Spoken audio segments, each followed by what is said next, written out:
ভোক লাগিছে পুৱাৰ পৰা লাগিবই এই সময় খাবলৈ লাগিবই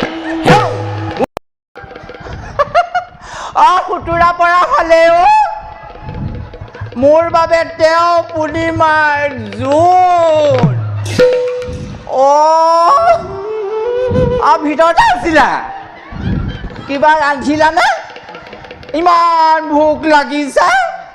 পুৱাৰ পৰা একো এটা খোৱা নাই দেহি একোটা খোৱা নাই মজ মজকে মাৰিয়ে আছে একোটা হেনো খোৱা নাই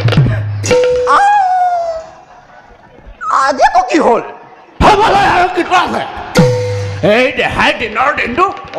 তাত পূজা পাতল কৰি আহি কিবা মধ্যে খাবলৈ পাব লাগে সেইফালেতো নাই নাই মই আগধৰিলৈ সিধা সিজে এইদৰে আৰু নহ'ব আৰু কিবা এটা কৰিম বুলি সিদ্ধান্ত ল'লোঁ যেতিয়া কৰিম এই কাশীধামত কিহৰ অভাৱ ধন হ'লেই হ'ল বুজিছ সকলো পায় কি কৰা কৰি থাকা মোক কিন্তু সময়ত খাবলৈ লাগিবই এই সময়ত খাবলৈ লাগিবই মোৰ ঘৰত কি নাই কি নাই সেই বুলি সময়ত মই নিজে নকৰিলে মুঠি খাবলৈ নাপাওঁ ঘৰ সংসাৰ পাতি মই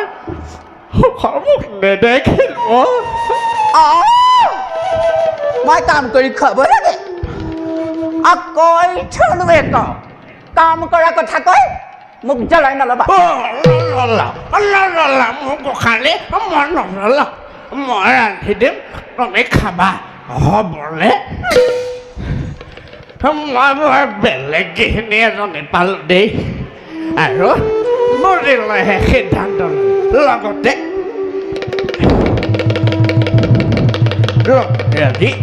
এই কিতাপ কি গোটাই থোৱা তাইকেইটা কি চাউলৰ মুদ্ৰা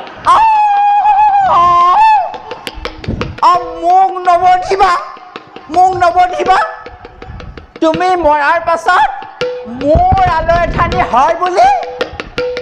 সেইকেইটা লুকুৱাই থৈছিলোঁ কি কৰা সেইকেইটা তই মানে মোৰ মৰালৈহে বাট চাই নহয় তেনেকে ভবা নাই নহয় তুমি মৰাৰ আগতে একেলগে খাম বুলি থৈ দিছিলোঁ কলৈ লেখি আজি কি কৰোঁ তই দেখি কলৈ যোৱা মই আহিলোঁ নাযাবা মই আহিলোঁ নাযাবা প্ৰাণধন মই ৰাতি খুৱাম নাযাবা মানুহটো খং উঠিল কি কৰে ঠিকনা নাই গোটাই থোৱা তাইকেইটা লৈ